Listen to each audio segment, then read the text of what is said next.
ang bagong James Santos' Channel.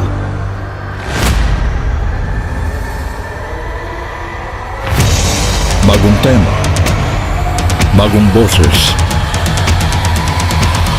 may komentaryo. Ang pangangaral ni Brother Eli Soriano.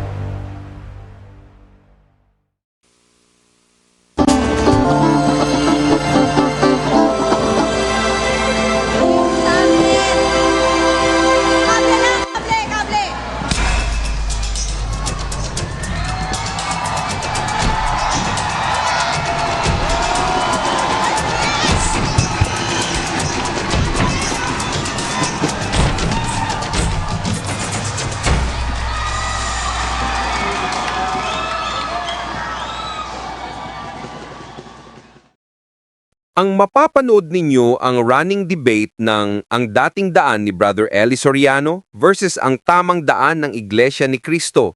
Patutugtugin natin ang buo at ginagawa natin ito sa pamamagitan ng fair use at bibigyan natin ng komento pagkatapos ng video. Magandang gabi po. Maaga yata kayo natawag ngayon. Eh paano, narinig ko yung sabi ni Paul na Krakautsaba raw, planted daw ako ni Brother Soriano. Gusto kong tumawag sa Biyernes, wala na dahil kasi marami kayong Iglesia ni Cristo na nainis din sa kanila, nakaanib. Masasabi ko po, yung sinasabi ni Paul na kasabwat ako, hindi po dapat mangyari yon dahil kasi hindi naman, ayaw naman siguro Brother Soriano ganun nasisikat siya dahil lang sa Krakautsaba. Alam natin na sumisikat si Brother Soriano sa pangangaral ng tunay at matuwid na salita ng Diyos. Ang masasabi ko lang, kung lahat ba naman ng pumupuna sa Iglesia ni Cristo sa ere, sinasabi ng kasabwat ni Brother Soriano, hindi naman sigurong gano'n. Ang akala na siguro, kasabwat lahat ni Brother Soriano. Iyon ang hindi nila alam na maraming nakakapuna sa kanila na sila yung mga sinungaling. Pati kaalip nila, nasusuya rin, nainis.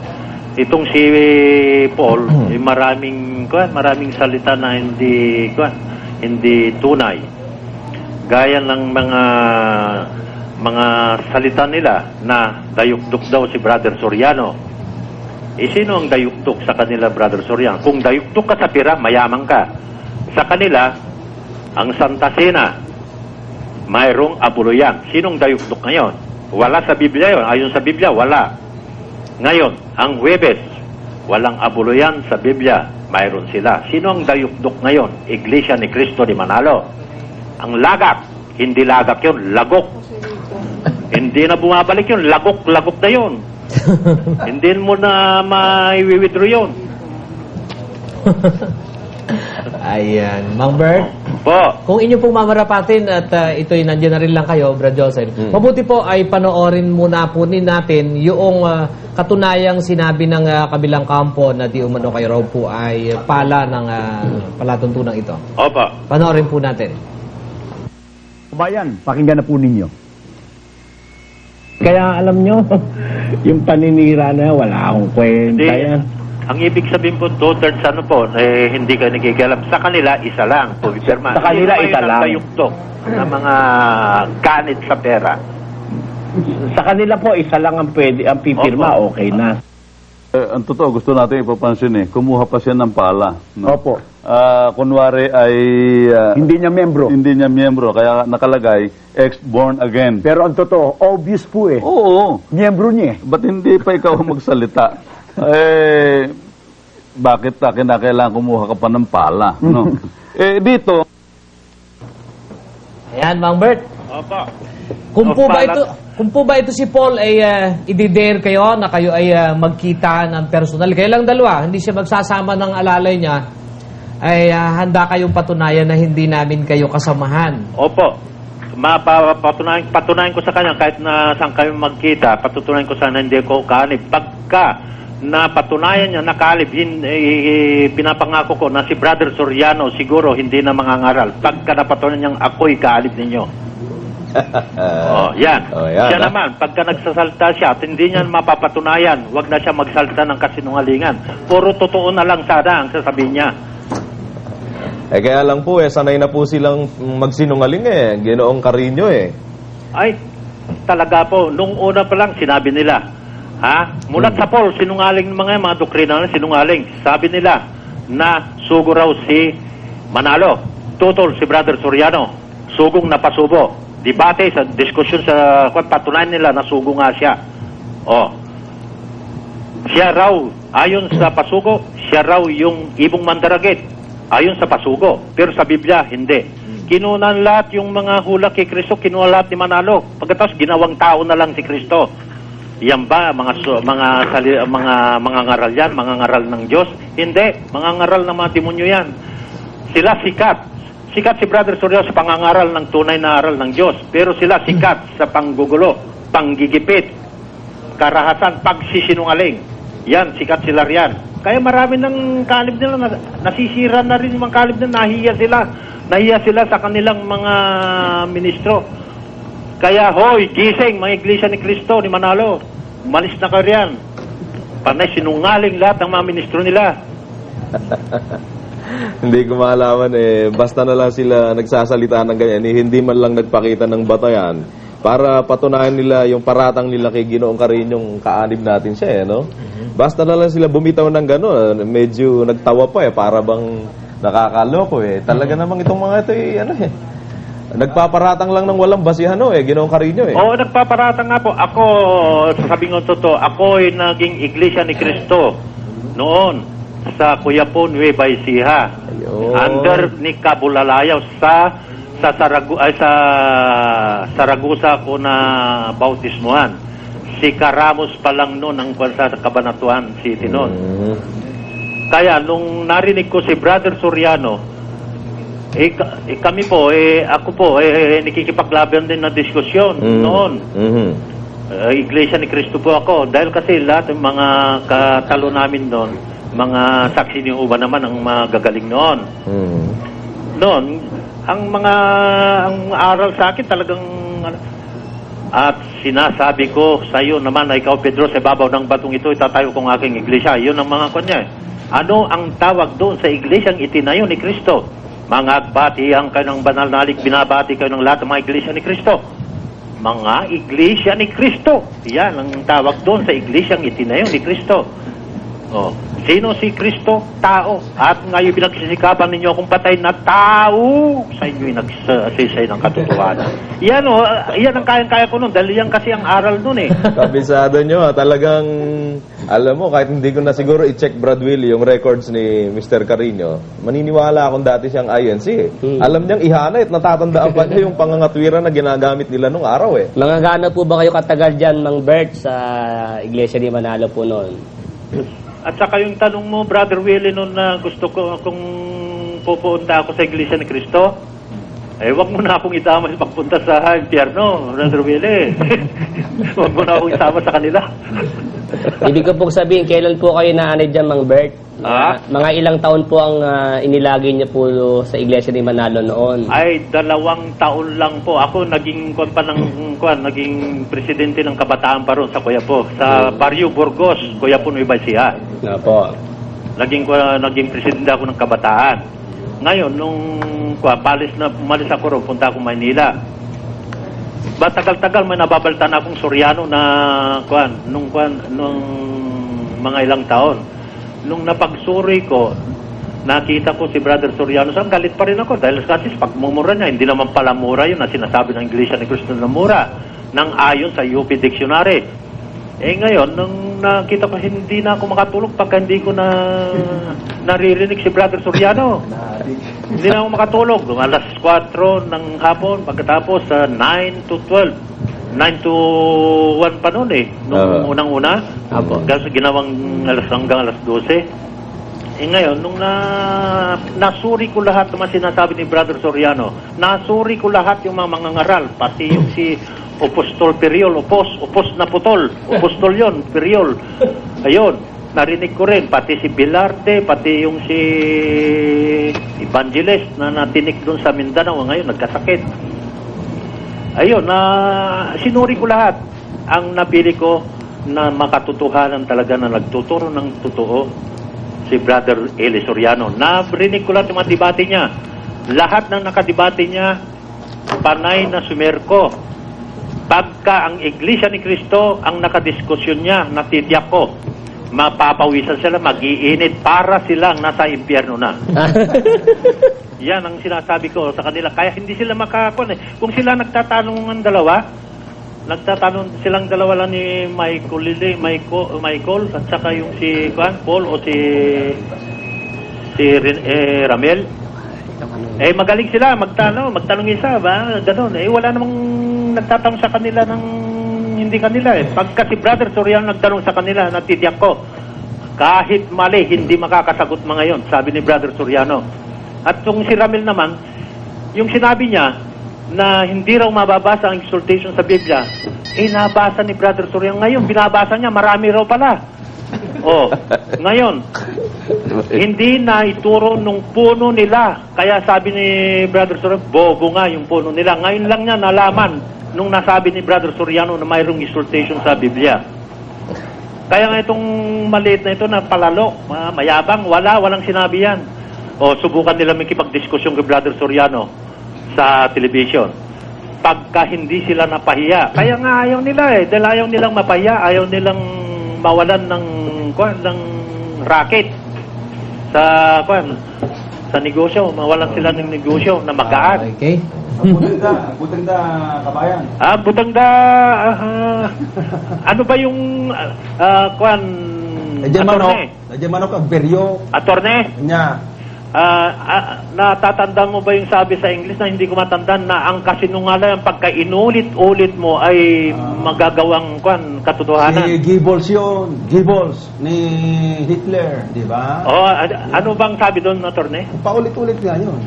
Paulit-ulit na kasinungalingan, pagka nagtagal-tagal, totoo ay na. pwedeng totoo na. Yun nga kay Yan ang Goebbels. ginagawa ng Iglesia ni Cristo kahit kahiyan ang inaabot nila. Information minister ni Hitler.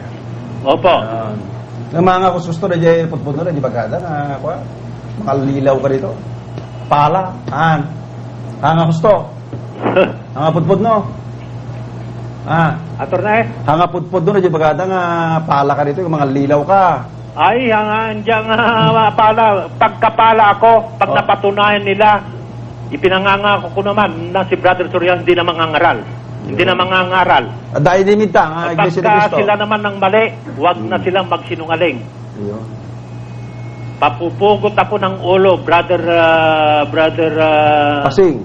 Rusing, Pasing.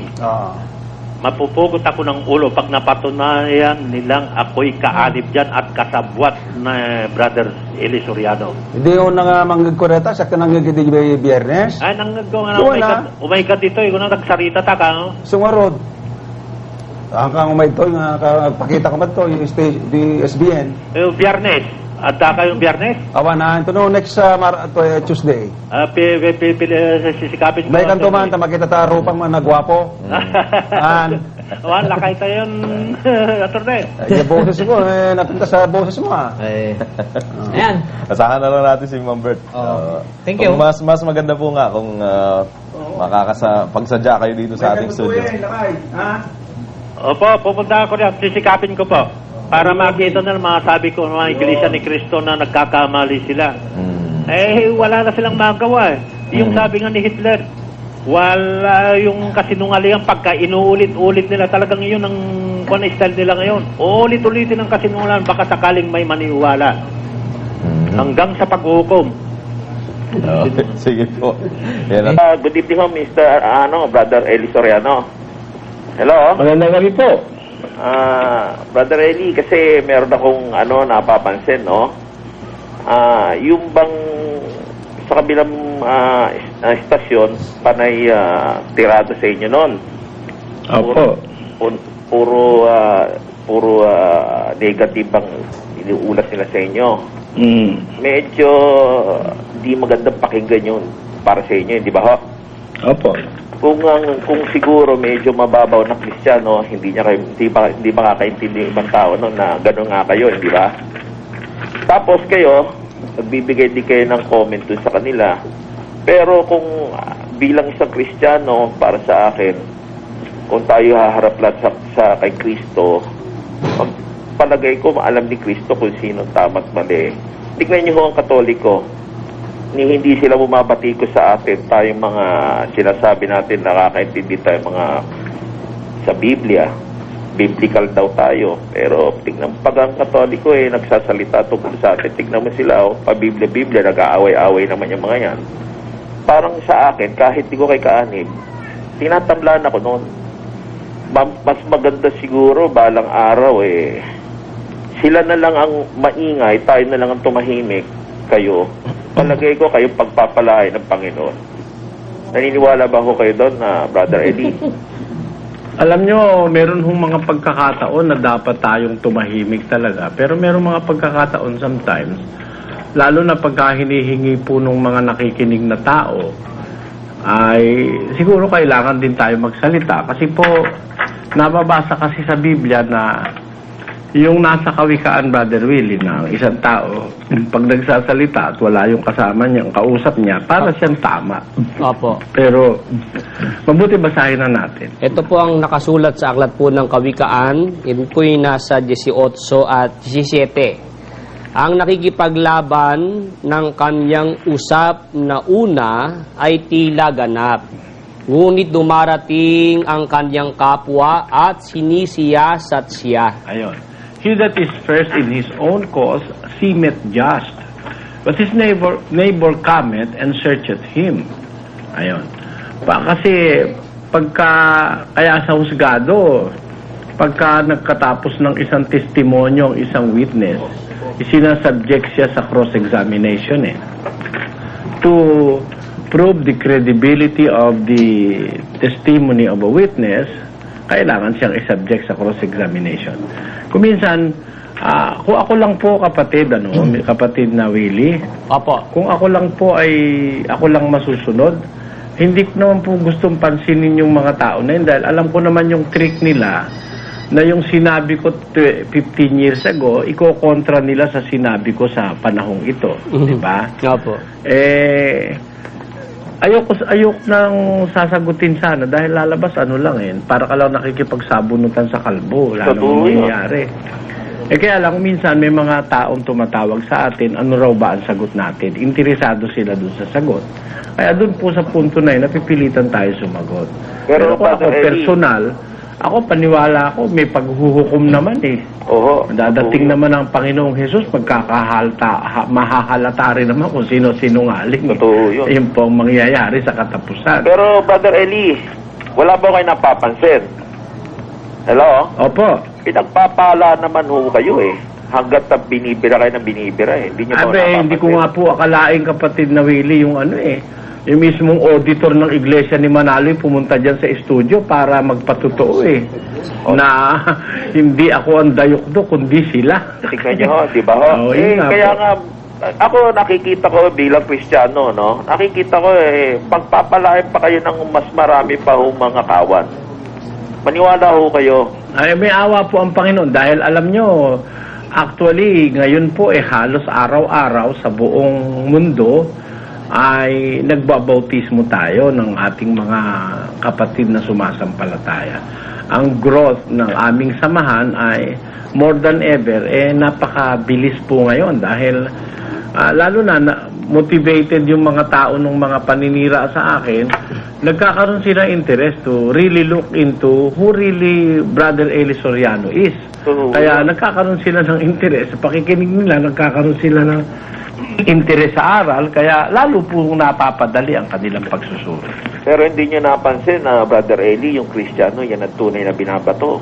Opo, totoo yun. Di maniniwala rin ba ho kayo na pabayaan nyo silang bumato sa inyo ay kayo naman mamumunga? Alam nyo kasi, kung ako nga lang po ang masusunod, hindi nga ako sasagot yung sinasabi. Kagaya halimbawa, pinagkokontra nila yung Brother Danny, yung paniwala natin dati na si Satanas yung kerubin doon sa 28. Opo. Dahil yon ang namana natin sa kapatid na Perez na naging una namang paniniwala ni kapatid na Perez dahil lang galing sa kanila. Turo ni Manalo yun, di ba? Ngayon, sinabi ko nung una, yun ang ating paniniwala. sa paglipas ng panahon, after 15 or 25 years, nagkaroon ako ng pagsusuri, nakita ko hindi pala yung si Satanas yung nasa Ezekiel, Brother Danny. Siyempre, iibahin ko yung paniniwala ko. At yung paniniwala ko, ipapahayag ko sa telebisyon.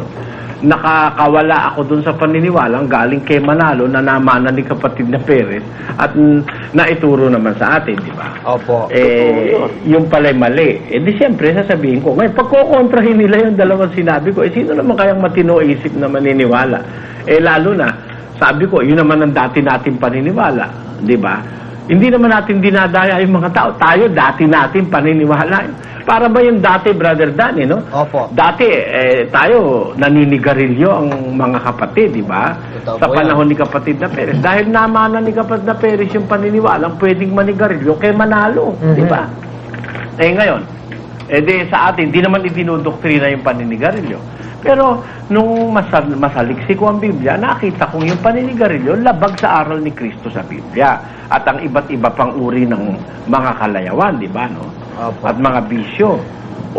Pagkukontrahin nila. Paano mo pagkukontrahin? Siyempre, yung paniniwala ko nung araw na iba dahil nakakita ako ng liwanag sa kasulatan. It doesn't mean na naiiba ako.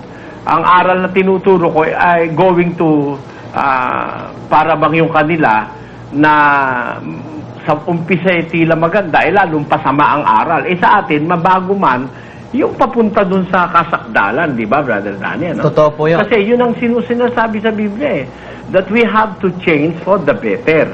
We have to attain perfection. Yung sinabi ni Kristo, be thou perfect as thy Father in heaven is perfect. And if you are going to perfection, siyempre, unti-unti, hindi naman sa isang iglap perfecto na ang tao, no? Yung sinasabi sa Mateo, pakilagay mo nga sa English yung Matthew chapter 5 dun sa Brother Willie. Yun pong nasa 5:48 po ng Mateo. Ang sabi riyan, be ye therefore perfect, even as your Father which is in heaven is perfect. Therefore, you're going to follow the perfect or the perfectness or the perfection of the Father which is in heaven. And that is not a one-year vocation. Yan it's a lifetime vocation to be perfect like the Father in heaven who is perfect. Paano ibig sabihin nun?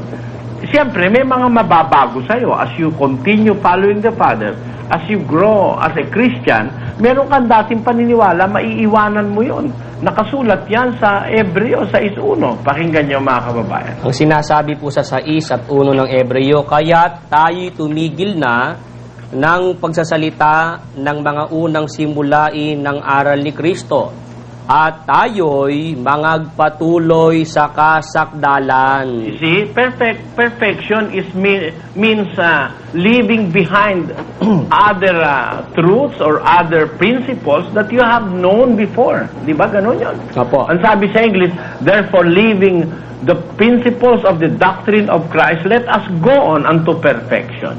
Not laying again the foundation of repentance from dead works and of faith towards God. Ang sabi niyan, por tanto, dejando la palabra del comienzo en la doctrina de Cristo, vamos adelante a la perfección, no echando otra vez el fundamento, no arrepentimiento de obras muertas y de la fe en Dios, de la doctrina de bautismos y de la imposición de manos y de la resurrección de los muertos y del juicio eterno. Yan ang sinasabi ng Biblia, no? Talagang as you go on unto perfection, may mababago sa iyo Pati yung dati mong paniniwala, nababago yun, kapatid na Danny. Opo.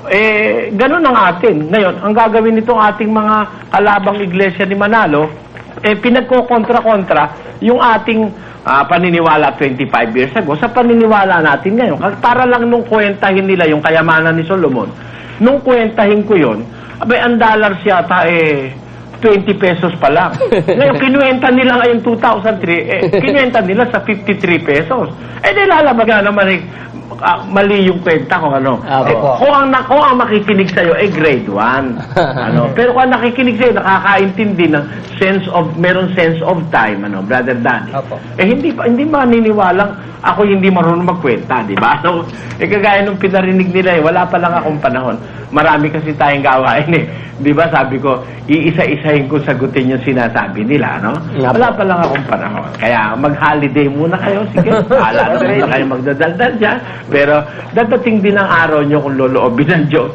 Yung inyong panluloko sa kapwa-tao, mahahayan din yan. Brother Eli, Opo. ito isa. Opo. Brother Eli, kasi may controversial Yung pahong Acts 2:38. Pwede mong, kasi meron ako naka-sharing dyan tungkol sa Acts 2:38 Pwede mo pakibasa yun? Then Peter said unto them, Repent and be baptized every one of you in the name of Jesus Christ for the remission of sins, and ye shall receive the gift of the Holy Ghost. Ano po ang dyan? Yung pong, di ba yung sinasabi nila yan, yung Acts 2:38, i-re-baptize ba ho yung mga Kristiyano sa panahon pa ho ni Peter? Ganito po kasi yan. Yun pong mga nabautismuhan kasi ni Juan nung una, ni Juan Bautista, talaga pong pinatanggap uli ng bautismo sa panahon naman ng ating Panginoong Jesus. Kasi kung maisip po natin yung mission ni San Juan, that is preparatory to the ministry of Christ.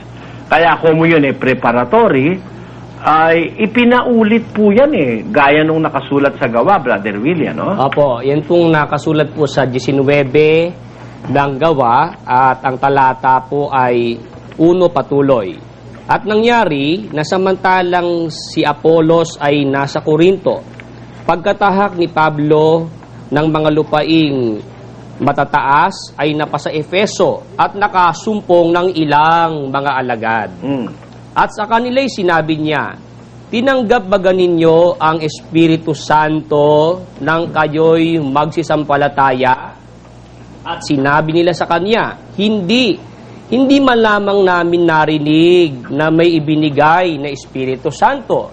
At sinabi niya, kung gayo'y sa ano kayo binautismuhan? At sinabi nila sa bautismo ni Juan. O din nabautismuhan na yan, Ano nangyari? Tuloy.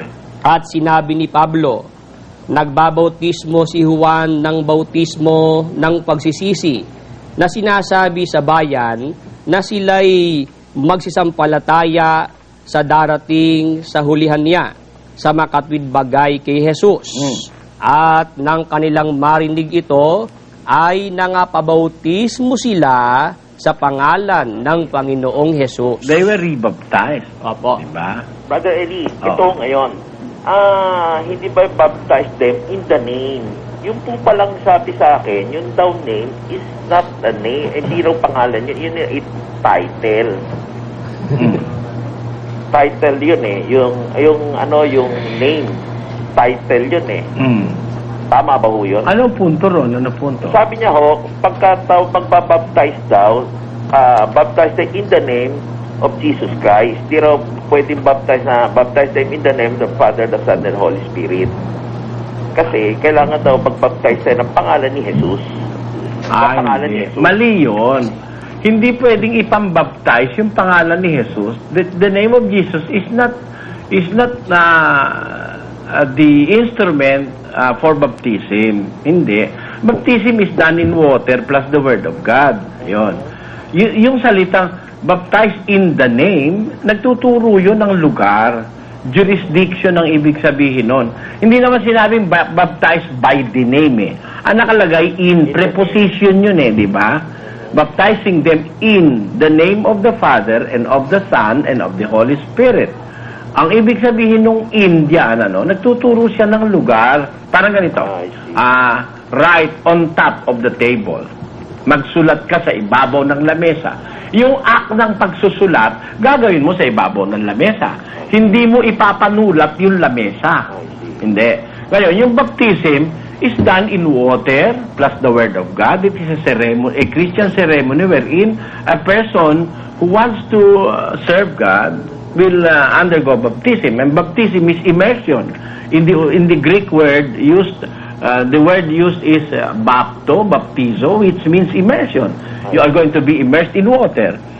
In the name of Christ, in the name of Christ, in the name of the Father, it shows jurisdiction. Ibig sabihin, doon ka pasasakop, doon mo gagawin yung bautismo. Hindi yung pangalan ng ipambabautismo mo. I see. Di ba? Ganun doon, kapatid. Father Eli, isa pa ho, no? Pero, Father Eli, naamin nyo rin na minsan nagkakamali din kayo, di ba? Aba, marami akong nung unang panahon na natutuhan ko nung araw na kagaya lang nung araw, ang paniwala ko, nasa Biblia yung si Samuel Bilibide, yung naririnig ko sa tiyahin ko nung maliit pa akong bata. At saka yung pag binato ka ng bato, batuhin mo raw ng tinapay. Nung araw na maliit ako, dala-dala ko na yung kahit hindi pa ako nagbabasa ng Biblia, paniwala ko may Samuel Bilibid. Tinuturo ng tiyahin ko, katoliko yung tiyahin ko, no? Doon ako lumaki sa tiyahin ko nung ako yung nagbibinata. Siyempre, mali yun. As I study the Bible, meron mga mali akong nakita na dati kong paniniwala, siyempre. Dala-dala mo, alam mo kasi kapatid, ganito, no? Ang knowledge ngayon ng mundo, halimbawa, pumunta ka halimbawa sa isang doktor ngayon, ano? Nagpunta ka sa isang cardiologist, no? Tapos nagpunta ka sa isang internist, halimbawa. Kukonsulta mo yung sakit mo. Alam mo ang gagamitin niyang karunungan sa'yo? Ang gagamitin niyang karunungan sa'yo is 5 millennium of knowledge about medicine. Para ang isang tao ay makagraduate as a certified cardiologist, he will carry with him 5 millennia of knowledge about the heart and the blood vessels of the body. Bakit? Yung pinag-aaralan ngayon ng doktor is an accumulated information and set of knowledge that was studied ever since na ang tao ay nag-aral ng medisina. Ganun yun di ba? Kaya kung ikaw ngayon nag-consult ka sa isang cardiologist or internist, you will be knowing things which was accumulated 5 millennia ago. Ano ibig kong sabihin? Ngayon, ang aking paniniwala ko mula noong ako'y bata hanggang ako'y lumaki at hanggang ako'y tumanda ng ganito. Magkakasama yun But as you go on studying the Word of God, Correct. ang nangyayari sa'yo, may mga paniniwala kang napapalitan, naiiba dahil nakikita mo na natutupad yung sinabi ng Biblia na be thou perfect as your Father in heaven is perfect. Nagiging lalong napapasang-ayon sa Biblia. Kaya, I am not ashamed to tell anybody or to proclaim or to announce to the world na ako, kung nagising tayo sa isang bansa na tinuruan ng mga iba-ibang aral, siyempre may mga aral na kung ano-ano yung napapagpapaniwala. Akala ko nung araw may talaga Santa Claus Naglalagay din ako nung ako'y 7 years old, naglalagay ako pinakaiintay-intay ko yung 25 ng Disyembre. Meron ako nakahandang medyas doon, akala mo?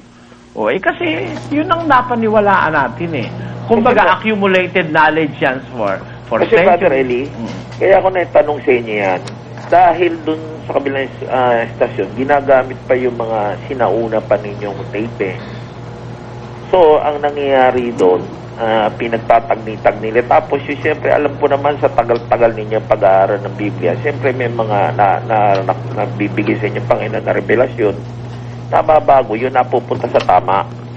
Ganito kapatid na Willie, ito pa isang punto riyan, Sa ating panahon ngayon, in the advent of the computer, marami na tayong way by which we can easily do a search and research because of the computer, Ngayon may available na Biblia sa computer. You have 30 versions in a tape.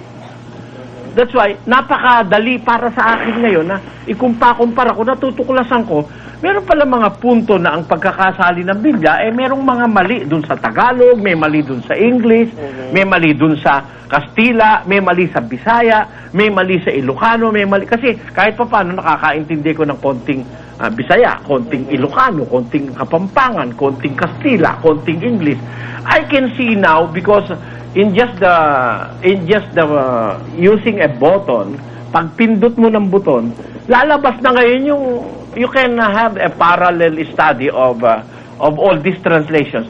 Nakikita mo kung bakit yung isang translation ganun ang ginawa niya. Halimbawa, yung hidrayuma sa Greek, yung salitang hidrayuma, dalawa kahulugan eh. If you are using it literally, then it must be support. If you are going to translate it, it must be translated support because it is used literally.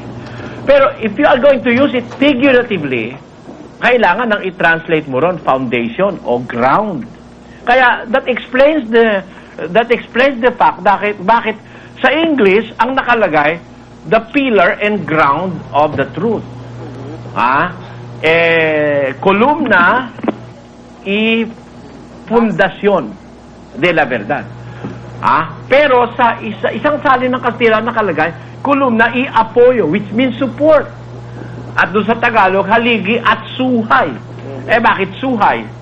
Doon sa Tagalog. Kasi yung isang salin sa Tagalog, ginamit ito na literal, which is wrong because the house of God being described by Paul the Apostle in 3:15 of 1 Timothy is not used literally but figuratively. Kaya ang tamang translation, yung saligan.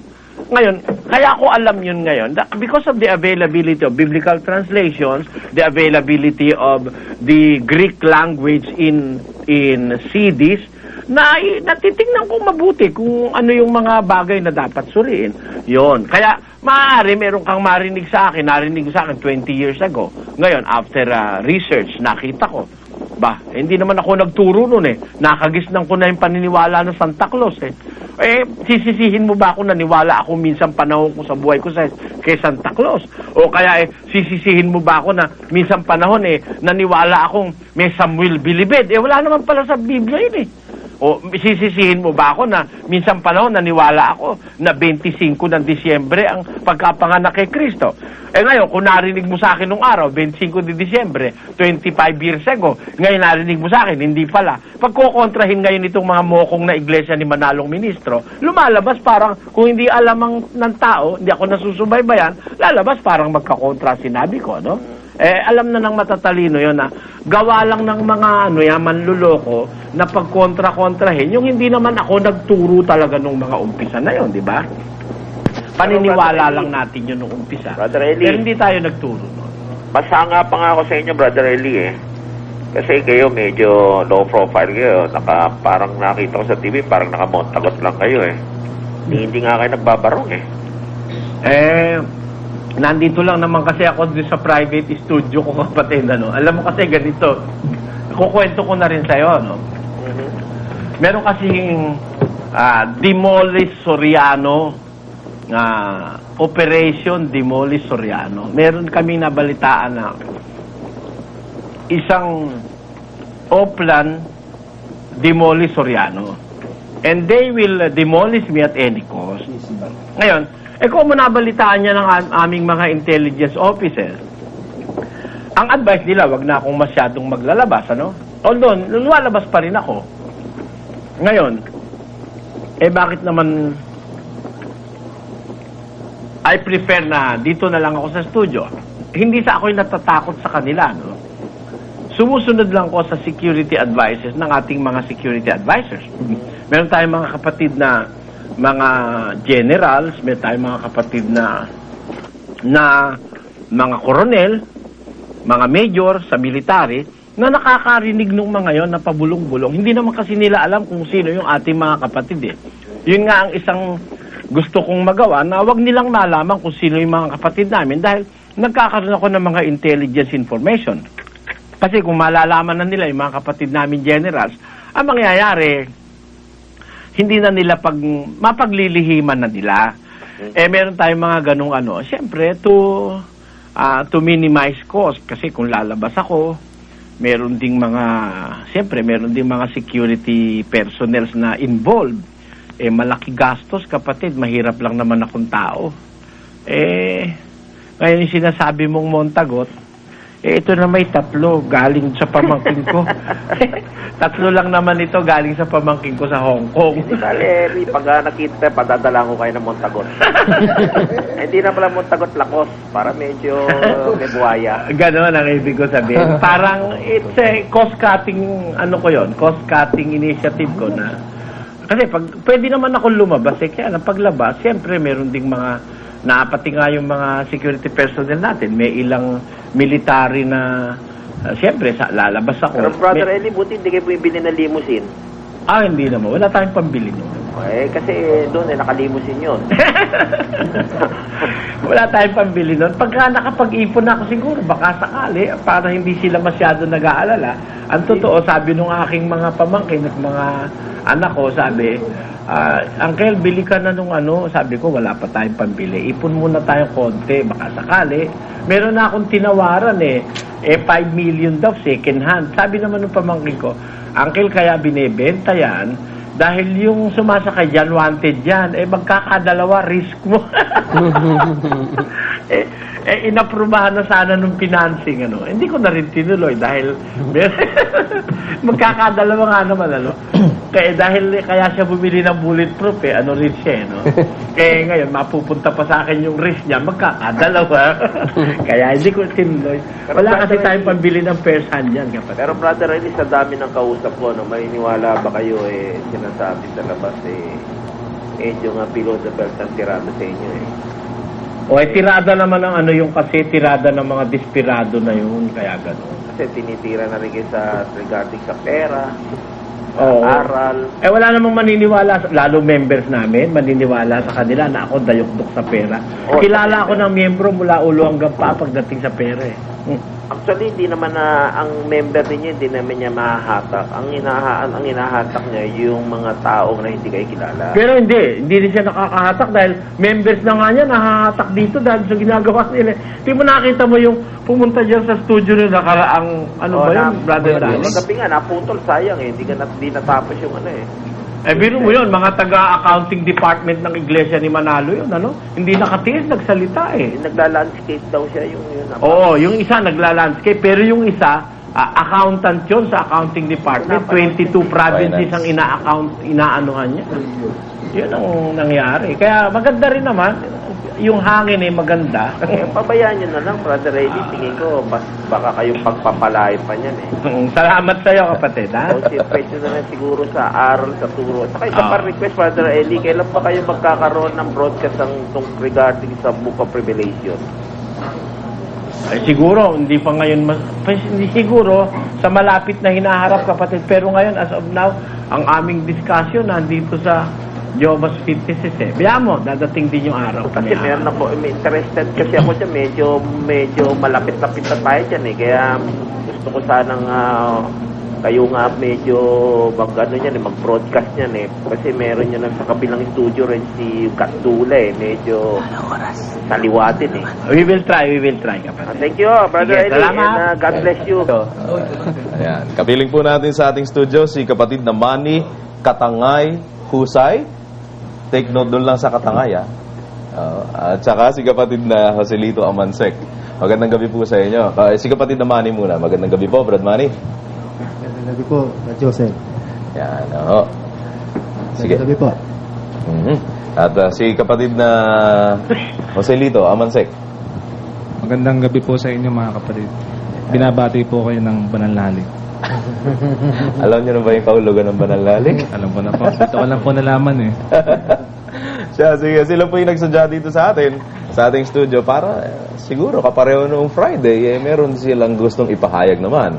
Si Brad Manny Katangay Husay, ba't ko binibigyan ng emphasis doon, Brad Danny? Oo nga, parang may recall sa akin. Diretsuhin mo na kung ano po ba yan? Alam ko kasi yung Katangay, isa sa mga ministro ng Iglesia ni Manalo yan, di ba? Pati Ito po yun, Brad Eli. Suspense nyo Ayan. Si Brad Manny. Brad Manny? Magandang gabi po, Brad Eli. Ganda po. Kasi po, hindi ako makapayag na gano'n ang adjective na ginagamit sa inyo.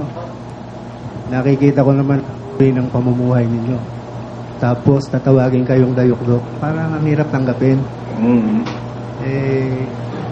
Kung tutusin, naaawa nga ako sa inyo. No? sa kinuwento ni Brad Cesar Adamos. You deserve more than that. Hindi ho ba? Hindi naman. At paniwala ko kasi, I must not be greater than my Lord. Si Kristo nga, walang mahiligan ng ulo, di ba?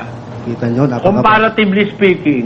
Comparatively speaking, talagang parang api ako kung ikukumpara mo ko sa ibang mga religious leaders, ano? Pero, comparatively speaking, from Christ, I feel better well than Christ. Kasi si Kristo, nung minsan sabi nung isang tao sa kanya, Panginoon, susunod ako sa'yo kahit saan ka pumunta. Ang mga ahasi ka, may lungga, ang mga ibon, may pugad. Ako, walang mahiligan ng ulo. Tingnan nyo nga, si Kristo abang-aba. Mas maswerte pa nga ako dahil ako naman kahit kapirasong kwarto meron. Pangit nga lang. Yung napasok ng kapatid na Cesar. Ganun po yun. Kasi po, sa matay ko hong isipin, kasi isang taon na rin po akong mahigit dito sa ating samahan. Very observant po ako. Hindi ko na itatanong, Brad Eli. Opo. Kasi kayo rin naman ang nagsabi, suriin, magmasid, di ba? Opo. Sinusunod ko po yun. Sa aking palagay, honest opinion, hindi lapat sa inyo yung adjective na ginagawa nila. Baka sakali, sa kinalipa Bigyan ko kayo ng halimbawa. Opo. Handog po ako sa iglesia, 47 years old ako dyan. Nako. Nung araw po, How? 47 years old? 47 po, mula nung ihandog ako, hanggang nung umalis ako. Ganito po. Nung araw, merong tao ng pasalamat.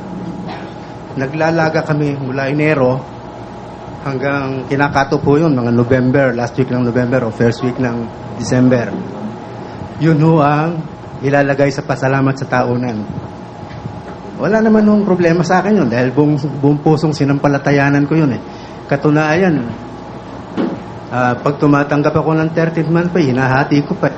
Idadagdag ko pa rin sa cheque na kahalaga nung aking nailagak So wala akong problema ron. Ngayon, nakakita lang ako ng pagbabago nung maglagay sila ng mid-year bonus.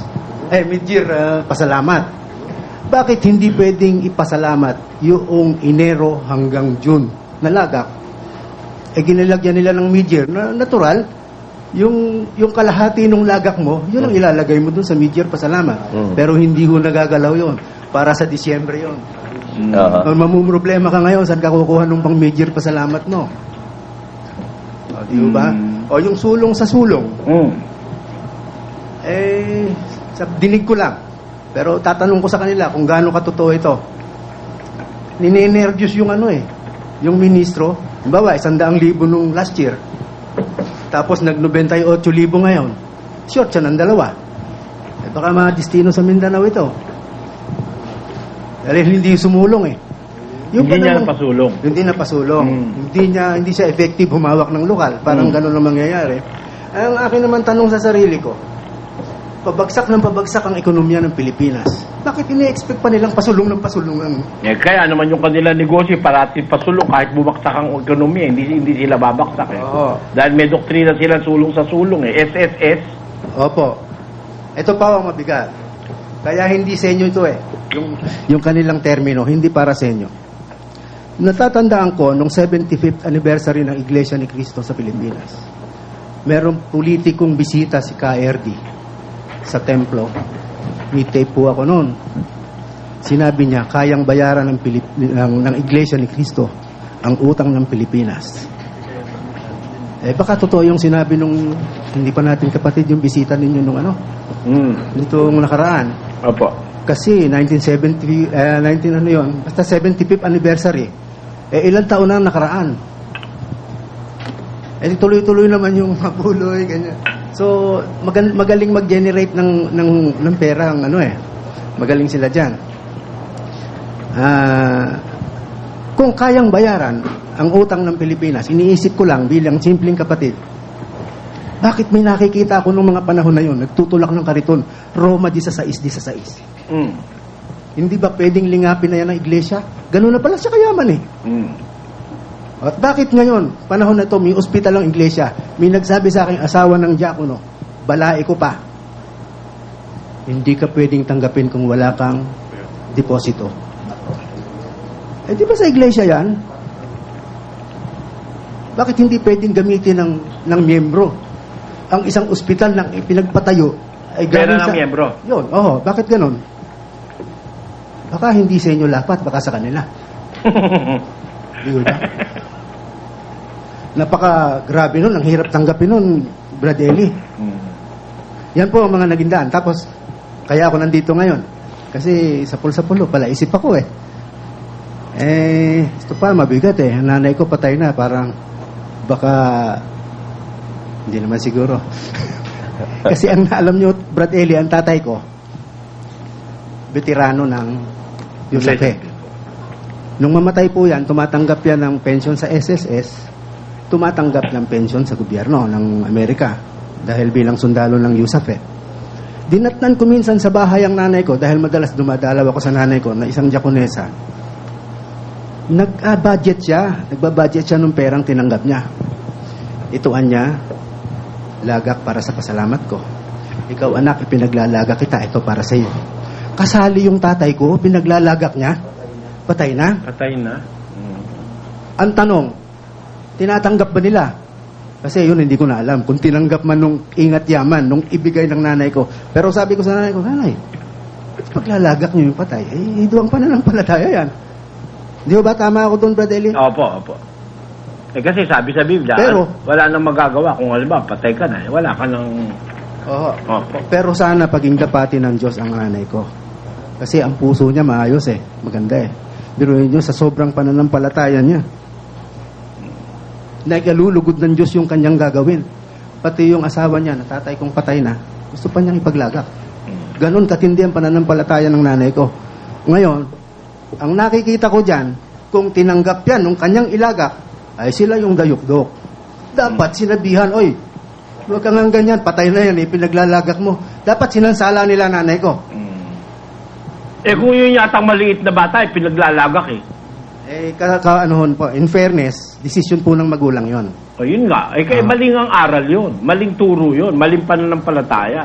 Kung maliit na bata, paglalagak mo, maliit na bata, walang mala yun. Yung mga anak ko, mga minor pinaglalagak ko noon. Tinatanggap? Oo. Yan, Rodani.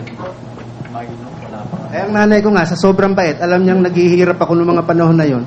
Pati nga ako, pinaglalagak Mayroon na siyak ako, nung makita ko, binabudget niya kasi, nakatumpok doon sa lamesa, ito para kay ganun, para kay ganun. Binibigyan niya kami magkakapatid, tapos kasali tatay ko. Bigat noon. Patay na yun Alam ko, mali yun. Kung tinanggap yan nung aming lokal, sila ang dayok-dok. Pwede kong sabihin, ayun lang inevitable conclusion. Apo. Ayun po ang masasabi ko. Ngayon, ang panawagan ko po, dahil may mga kapatid ako sa laman na nandyan pa sa Iglesia ni Cristo. Yung gantiyo ko nandyan, meron akong kapatid na ministro, nalulungkot ako. Alam ko, miski si Kapol Mga ministro yan, alam nilang tama tayo Nagbabasa naman sila ng Biblia Kaya lang, parang imposibleng maka-atras sa ganyang pananampalataya na kangawitan At saka may pressure, kapatid na Mali.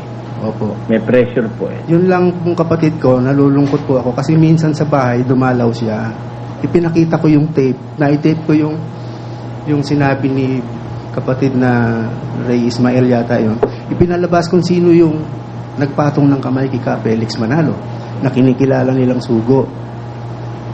Sabi ko, yan, hindi sinasagot na iglesia yan. Kung si Brother Eli nagsisinungaling dyan, dapat noon pa, idinimanda na nila. Demanda nyo, mag-research ka ako dahil mas bata yung kapatid ko sa akin Mag-research ka. Kung totoo yan, mabigat ka ako yan. Dahil, sabi ninyo, sa demonyo yung protestante, ang nagbigay ng karapatan sa demonyo. Natural. Wala kang pag-iiwasan. Yun talaga ang mangyayari. Alam nyo, nalungkot ako, Brad Eli, napaiyak ako nung umalis yung kapatid ko. Kahit demonyo ang nagbigay ng karapatan dyan, yan ang alam kong totoo. Ano ko po? Matindi rin, Napaiyak ko ako, Brad Eli, sa totoo lang. Dalawa kami nung anak ko, dahil yung anak kong bunso, kasama natin. Nandito na rin ho. Sa totoo lang po, nung unang anib ako, pinupuntahan pa nga ako sa bahay ng ibang mga close friends na iglesia. siguro last effort, baka sakaling makabalik ako. Minsan sa opisina, biglang dumadating. Pero nakakilala na ako ng Diyos eh. Yung sinasabi mga pala nila, naalala ko.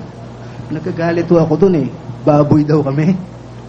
Kami daw yung nahugasang baboy na bumalik sa pusali. At na yung aso na bumalik sa suka. Kapatid na bago nyo tuloy. Opo. Dati ho ba naninigarilyo kayo sa iglesia ni Manalo? Opo, malakas po. Ngayon? Hindi na po. Hindi kayo yung aso na bumalik sa suka saka yung baboy. Dati ba umiinom kayo alak? Ay, hindi po. Hindi po talaga ako umiinom. Oo, yun. Pero dati naninigarilyo kayo. Opo. At may mga bisyo kayo sa katawan. Bukod doon sa sigarilyo, nagtotongit ako naman. Yun lang, pero yung pag-inom, hindi ko nagugustuhan eh.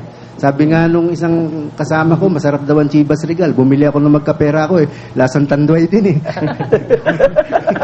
Pero hindi kayo umiinom, ha? Dahil hindi talaga ako umiinom. Alam nyo lang magkalasa yung Tanduay at saka Chivas. Parehong alcohol eh. Pero may gusto sana akong Brad Jocelyn tanong kay kapatid na Manny bago natin bigay kay Brad Mansik. Matagal po kayo dyan sa Iglesia ni Cristo, mga 45 years na 47. 47. Opo, Kasi po, susunod ko sana ito dun sa weirdo eh. Gusto ko nang itanong dahil sa naipaliwanag ni Brother Eli yung paniniwala ni kapatid na Perez na isang panahon ay natanggap natin, na binago. Ang Iglesia ni Cristo po kasi meron tayong dokumento na sila nagbago din ng paniniwala. Dati sa kanila bawal ang alahas. Inabot niyo po ba yon? Ganon? Siguro masyadong bata pa ko noon. At dumating ang sandali na Hindi na bawal. Hindi na po bawal, Brother Eli. At ang nasa aklat na sinulat ni Ginoong Eranio Manalo yon. Sa kadahilanan na ang ginamit din pong talata ay yung nasa 6 na binasa ninyo naman ngayon sa Ebreo na kumo kailangan ng magpatuloy sa kasakdalan kaya pwede na kayong mag-alahas. Baliktad, paatras yun. Yun nga po. Dati bawal, ngayon hindi na bawal sa kasakdalan. Ano nangyari dyan? Kasakdalan sa laman. Yan yung sinasabi sa Galacia. Kayo ikaw nagpasimula sa espiritu, nagpapakasakdal kayo sa laman. Panlaman kasi yung pag-aalahas eh. Kaya ang ginawa ni Ginoong Manalo, yung kanyang miyembro, inaakay sa pagpapakasakdal sa laman. Basahin natin yun, kapatid na Willie. Yan po'y nasa 3 at 3 po ng Galacia.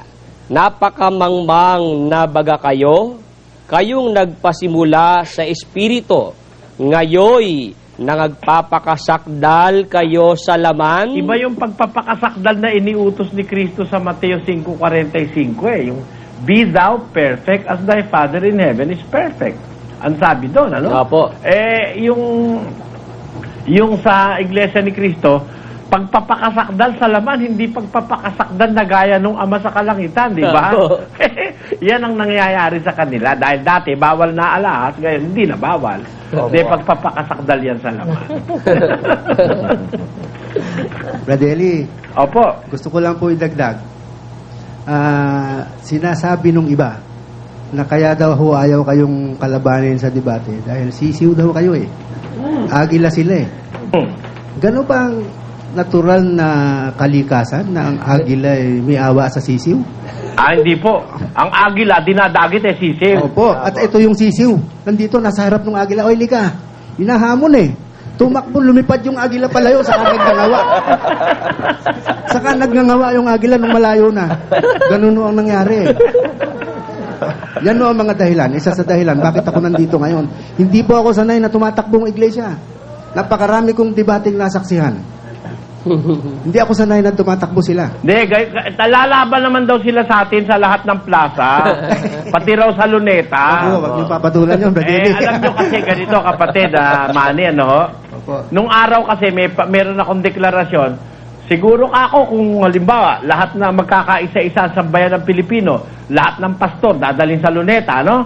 Tapos mag-uusap tungkol sa pananampalataya, bawat mapatunayang mali, pupugutan ng ulo, pati ako papabugot ako ng ulo pag napatunayan ako mali, ano? Lahat ng iglesia ron ang sinasabi ko, lahat ng ministro pupunta sa Luneta. Ngayon, pinaano nila yon, pinangpupuntos. O di, gusto mo pala ika sa Luneta, di hinahamon ka namin sa Luneta, hindi ko naman sinabi ro na Iglesia ni Cristo hinahamon ko. Dahil lahat ng pastor sa Pilipinas, tiwala ako, pero bukod lang sa mga iglesia ni Manalo. Yun. Kasi, ang iglesia lang naman ni Manalo ang may record na ang mga ministro na mamaril di ba? Yung iba namang iglesia, wala namang record na ganun Kaya malakas ang loob ko doon sa iba iglesia. Kaya sila, ang hamon natin, kapatid na Josel, hindi sa Luneta dahil baka mamaya may masaktan. Hindi lang ako masasaktan. Ang hamon ko sa national television at sa buong mundo pa, kung gusto nila, sa internet pa natin. Binigyan ko pa nga ng partida, kung gusto nila, ako magbabayad di ba? No? Kahit mayaman sila Yan ang sisiw na sinasabi nila. Pero yung pala, anong sabi nila? Ang may sabi pa, yung justice nilang miyembro Lalabanan namin siya sa lahat ng plaza. At sa Luneta, magdadaleka kami ng milyon-milyon para wag siyang makapagsalita ng masama laban sa amin. Ano yun? Haharasin ba ako sa Luneta? Dahil dadalan ako ng milyon-milyon? Yun ang sabi ng justice nila. Nasa court record yan ni Attorney Rosal ngayon, hindi naman ang sabi ni Bularan. Sige, laban na tayo. Kaya lang, sa plaza muna. Kasi pag sa plaza, hindi na matutuloy sa TV Nakuha mo yung joke doon, Brother Josel?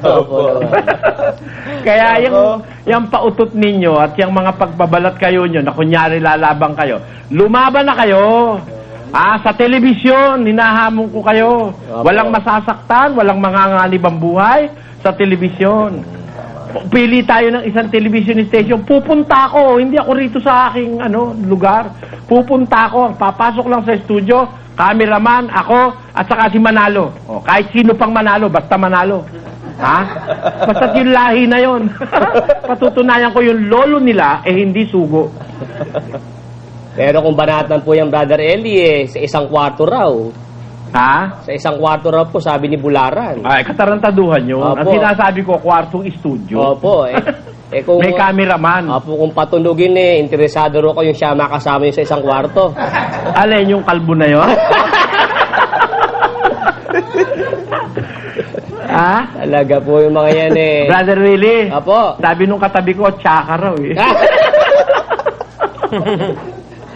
ayaw pa nga pong lumaban, Brother Eli. Marami na nga pong naiinip Namatay na nga po yung nagkasanyan dati Nakamatay na ni Karomi yung debate sa TV na yun Kasi sabi nga po ni Brother Eli, kung talagang lalaban po yung Brother Manny, noon pa. Kaso magwawakas na po mundo, hindi nga po talaga lalaban yung Iglesia ni Manalo. Kasi yan po yung negosyo yan, Brother Manny Alam nila, pag sila lumaban ng debate sa television, bagsak ang negosyo, Brother Manny. Ngayon pa lang po, bumabagsak na Balita ko nga po, dati, nangingitim ang karsada pag lumalabas galing sa kapilya. Ngayon po. Maluwag na. At saka kapatid naman ito pa isa riyan. Yung sinasabi nila raw, meron nag-text sa akin, sabi raw, nakahanda raw tayo silang lumaban sa atin. Kunyari raw, sinasabi natin, ayaw sila lumaban. Nakahanda pala, di sagutin nyo na itong hamon namin ngayon. Tawag kayo sa studio na tinatanggap nyo na yung hamon namin na laban tayo sa telebisyon. Sa isang maginoon debate, walang masasaktan. Ang tema, patutunayan ko ang Iglesia ni Manalo, hindi si Kristo at ang Diyos ang nagtayo, kundi si Manalo, kaya sa demonyo, ayon sa Biblia.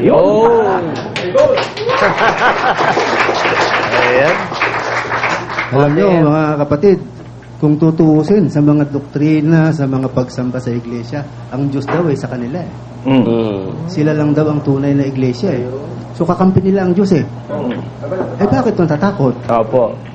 Ganun lang kasimple. Isipin nyo, mga kapatid ko dyan, sa Iglesia ni Cristo, kung talagang kakampi ninyo ang Diyos, dapat kahit hating gabi, gisingin lang laban Di ba?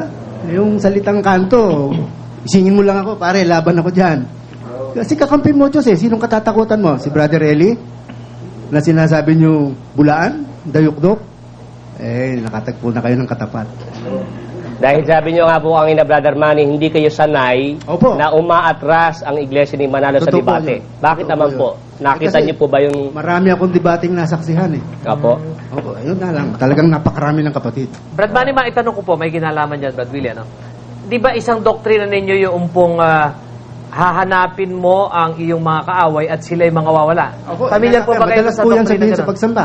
Ah, Hinahanap talaga? mo silang masikap, di mo sila masumpungan. Yun ay karugtong di umano ng kahalala ni Ginoong Felix Manalo. Opo. Paano po nila yun? Diskarte ho dyan nila, parang binibigyan nila ng emphasis. Nasaan na yung mga kadibati natin nung araw? Oh. Wala na. Wala nang pwedeng bumangga sa atin. Eto na nga eh. Ayaw nila eh. Ayan. Maliwanag ho eh. Kaya panawagan ko doon sa mga kapatid ko sa laman, sa mga iglesia ni Cristo. Tama yung sinabi ni Brother Romy nung nabubuhay pa, mahal namin kayo. Hindi nyo lang kami naiintindihan. Itong mga pahayag namin na ito, bahagi ito ng pagmamahal sa inyo. Baka sakaling kagaya namin, nabuksan ang aming isip. Baka sakaling magkasama-sama tayo. Kung si Paul lang, ang galing mag-showmanship niyan eh.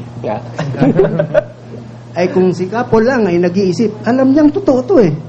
Ministro yan eh, nagbabasa ng Biblia yan eh. Si Kabularan, alam nila yan. Bumalikwas kayo, yung tiyo ko, tiyo, nakamatayan ng mga magulang ko, Iglesia ni Cristo. Ikaw ang nagdala sa amin. Salamat sa iyo dahil may mga aral naman na mabuti rin kaming tinanggap. Medyo hilaw lang yung iba eh. Bigyan kita ng halimbawa, tiyo. Bawal sa atin kumain ng dugo nung araw. Bakit ang balot? Napakaraming dugo, kinakain nyo. Ang sabi pa sa doktrina at sa mga pagsamba, ang utosan niya sa bagong tipan mas mahigpit. Magsilayo sa dugo. O hindi ka pwedeng lumapit, sabi. Ako. Ba't kinakain nyo? Balot. So hilaw yung hindi kumpleto. Ito pa, isa pa. Kaya sinasabi ko kahit saan ako makarating, sa pasalamatan, sa lokal, sinabi ko, ang aral dito, pwedeng ikarangal. Bakit? Sabi ninyo, dadating yung mga katiwala sa bahay, sa committee. Sa pagsamba, mga kapatid, dapat maayos ang ating mga pananamit dahil humaharap tayo sa Diyos. Pag humaharap tayo sa mayor, humaharap tayo sa presidente, yung pinaka-the best ang sinusuot natin. Tama yun, wala akong tutol doon. Pero alam nyo sa amin, kahit nasa labas kami ng kapilya, maayos ang pananamit namin. Kasi nakaharap pa rin kami sa Diyos. Kayo, paglabas nyo, nakatalikod na kayo. Ayan. Ang tinutukoy niyo po, Bantiyo, ay si Ginoong Tomas Katangay? Opo, mabait po yung tiyo ko na yun. Oo. Alam kung nagsusuri din siya, maintindihan niya ito. Ayan. Biro mo, pamangkin pala ni Ginoong Tomas Katangay, isang matandang ministrong tagapagsulat sa yan, Brad Josel? Sa Pasugo? Sa Pasugo, si Ginoong Tomas Katangay. At mabuti naman pala. Yun po, inaanyayahan ko yung mga kakilala ko, mga mahal sa buhay, makinig kayo at manood sa Channel 21. Alas 9 hanggang alas 12. Diyan po ako natawag eh. Brad Manny, kung halimbawang matutuloy ang debate, talagang sa luneta na lang nila gusto, doon na lang. Papayag ba kayo? Hindi po. Hindi po. Bakit naman? Alam ko na mangyayari doon eh. Ano bang experiences ninyo? Hindi naman sa experience, yung mentalidad. Maraming matatapang dyan, Brad Josel.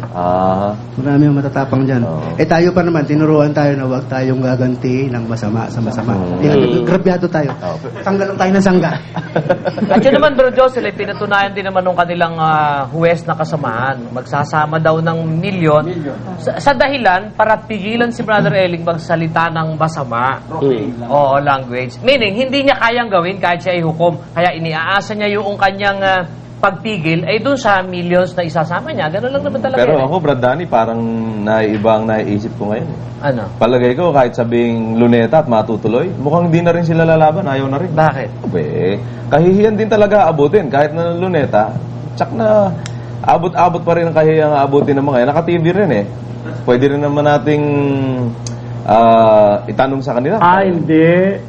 TV mo sa luneta, Opo. madaling putulin ng linya pag nasa Opo. Totoo po yan. pag wala ka sa proper venue. Sa bagay, Brother Danny, kayo mismo, meron kayo experience dyan eh. Sa Rizal yun, sa Sorsogon. Di ba sa Rizal Sorsogon ay nag-brown Brownout ka agad, may generator sila, Brother Danny. meron silang generator. Tama? Pinaghandaan na po yun, Brother Ellie. Ayan. Kaya, yung pong sinasabi ni Brother Eli na, may nagbiro nga, kapatid na Willie, eh. Kung sinasabi daw ni Bularan na sa plaza muna bago sa TV, alam na natin ang mangyayari, hindi na makakarating sa TV pag tayo nag-umpisa sa plaza. Sabi naman ng isang texter natin, dapat sa TV muna bago sa plaza. At tinitiyak ko ika sa'yo, pag nauna sa TV, di na makakarating sa plaza. Oo, walang sisipot sa plaza. Sige, bigyan natin ng pagkakataon si Brad Avansik. Sige. Tapos balikan natin ulit si Brad Manny. Oo, Si Brad Lito naman. Brad Lito, magandang gabi. Magandang gabi po mga kapatid. Yan. Alam mo kasi, pinlay namin noong isang gabi, dito yung isang interview namin sa'yo. Nakakaano kasi Brad Dani, nakakukuha talaga ng atensyon yung pagkakasalita niya ron eh. Sabi niya, matagal na Doon ko lang siya nakita at ngayon ko lang naulit na makita yung kapatid na yun. Nami-miss ko nga eh. Opo, Brother Eli. Ba't hindi man nagpapakita sa akin eh? Yan. So, Brad Lito, kasi nasabi mo ron na matagal na panahon, hindi ka nakakaramdam ng awa nung nandiyan ka sa iglesia ni Manalo. Tapos nung nakita mo si Brother Eli, doon ka lang nakaramdam uli na maawa sa kapwa mo. Yun ang naging napaka-striking na nakakakuha ng attention doon sa naging pahayag niya, lalo na doon sa ano. Although marami siyang sinabi doon. Brad Lito? Totoo po yung kapatid. Noon po kasing kaanib pa ako sa iglesia ni Manalo. Bali, kagaya nga po ng nasabi ng kapatid na katabi ko na nasa mentalidad po yun eh. Na kapag inaapi yung aming kinikilalang sugo noon, at saka po yung aming aral, nakahanda ho kami ipagtanggol. Lalo na hindi naman namin kapanampalataya. Ngayon po, dumating po sa punto na meron po akong isang kamag-anak na manggagawa na lumapit po sa akin. Noong mga panahon po na yon, talaga pong masasabi ko na pag hindi namin kapatid talagang lumalaban po kung saan na po makarating. Noon pong nilapitan ako ng aking pong kamag-anak, tinanong niyo po ako, sabi niya, Kuya, kayo ba nananakit ng kapwa? Sabi ko, oo, lalo na pag binabangga yung aral namin, saka yung binabastos yung kinikilala namin sugo. Kasi sabi sa Biblia, ganito pwede ko po ba mabasahin yung sitas? Sige po. Ito po yung nakatawag po sa akin. Opo. Sa Roma 12:20 po, ito po yung nagpamulat sa akin. Kaya't kung ang iyong kaaway ay magutom, makanin mo. Kung siya'y mauhaw, painumin mo.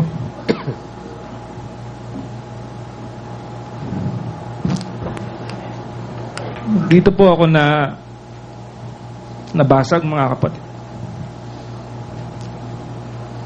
Hanggang sa yung akin nga pong asawa, tinatanong ko pag mahihiga na kami. Sabi ko, ba't tayo nananakit ng kapwa? Sabi niya, hindi ko rin alam nakagisnan ko na yan. Kasi yung asawa ko po handog. Na ako po na-convert sa Iglesia ni Cristo. 10 taon po ako doon. Hanggang sa patuloy pa rin po ako sa mga pagdalo ng pagsamba sa Iglesia ni Cristo na paulit-ulit naman po yung mga tineteksto, Iglesia ni Cristo lang maliligtas. Para kung nagkaroon ako ng uhaw sa puso ko na ba't hindi ko nga kaya subukan yung mga aral na tinuturo ni Brad Eli. Kasi po, aminado po ako, Brad Eli, pag nanonood po ako sa inyo nun, pag binabangga po ninyo yung mga Katoliko, tuwan-tuwa po ako nun. Pero pag Iglesia na Cristo na po yung binabangga nyo, nililipat ko na po. Ganun po yung ginagawa ko. Kasi po nasasaktan ako nun Pero noon pa man po, talagang gusto ko nang magsuri nun. Hanggang sa dumating po yung araw na birthday niyo po nun nung kasama po ako nung pinsan ko nun. Talagang lumabas po kayo sa stage. Hindi ko maipaliwanag yung naramdaman ko. Sabi ko, matanda na pala si Brad Eli. Yun nung pakiramdam na yun, parang estranghero sa akin, ang tagal na.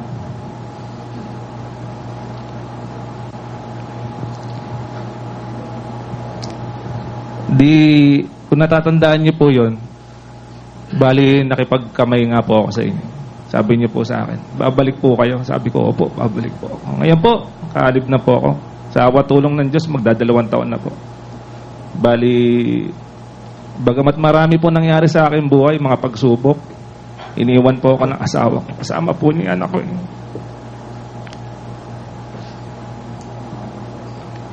Pinayagan po. Umarap kami sa ministro, pinayagan. Sabi ko, bakit niyo papayagan ang pinapagsama ng Diyos magpapag-iwalay na tao? Sabi niya, oo ka pala kapatid. Nasa sa'yo desisyon, sabi niya sa asawa ko. Kung mo nga po yung asawa ko, handog. Mas malaki po yung pagkiling niya sa iglesia.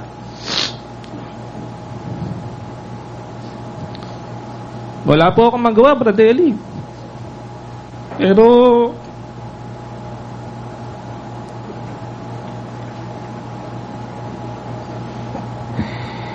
pagdating ng Panginoon sa Kristo, makikita nila kung sinong tama, kung sinong Kanya. Hindi naman sila, panawagan ko lang po sa mga ministro ng Iglesia ni Cristo. Hindi ba kayo natututo sa kasaysayan ng Biblia? Na noon pa, ang mga tunay na hinirang ng Diyos mahirap.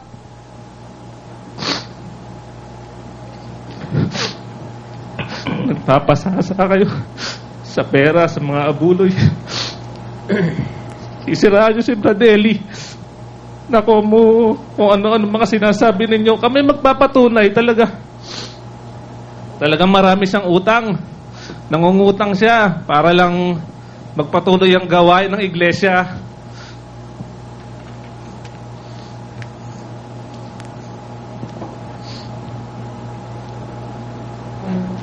Sa mga mahal ko sa buhay, mga kaibigan ko, mga dati kong kapatid, alam ko, nanonood rin kayo dahil minsan nagkikita-kita tayo na medyo binabalaan nyo pa ako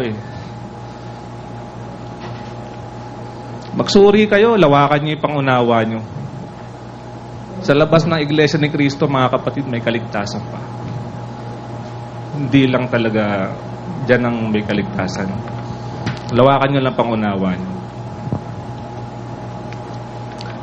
Mabibigat pala yung naging pangyayari after ng halatang halata doon sa pangyayari kay kapatid na Lito, Brother Joseph. Opo.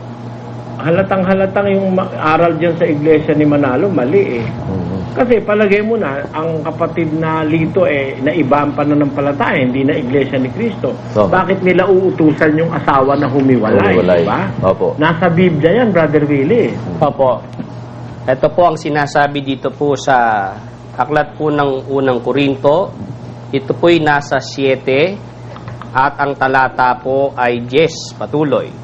Tatapwat sa mga may asawa ay aking ipinag-uutos, ngunit hindi ako kundi ang Panginoon, na ang babae ay huwag humiwalay sa kaniyang asawa. Kung sakali ang asawa hindi sumasampalataya, Ang sabi po rito sa talatang 12, tatapwat sa iba ay ako ang nagsasabi, hindi ang Panginoon.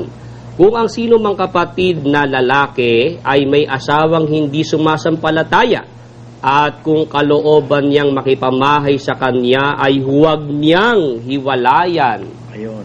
Sabi ng Biblia, huwag hiwalayan di ba? Opo. Kahit na yung asawa ay hindi sumasampalataya, Brother Willie, di ba? Opo. Kaya sabihin hiwalay, na ako'y nalulungkot dyan. Hindi ko alam na ganyan ang naging kapalaran ni kapatid na Lito. Pero, hindi ka naman dapat malungkot, kapatid, dahil ay sabi naman sa Biblia na kung halimbawa dahil kay Kristo ay kapopuotan kayo ng lahat ng mga tao, ay mapapalad kayo, sabi ng Biblia. Talagang ganun lang naman ang buhay sa mundo.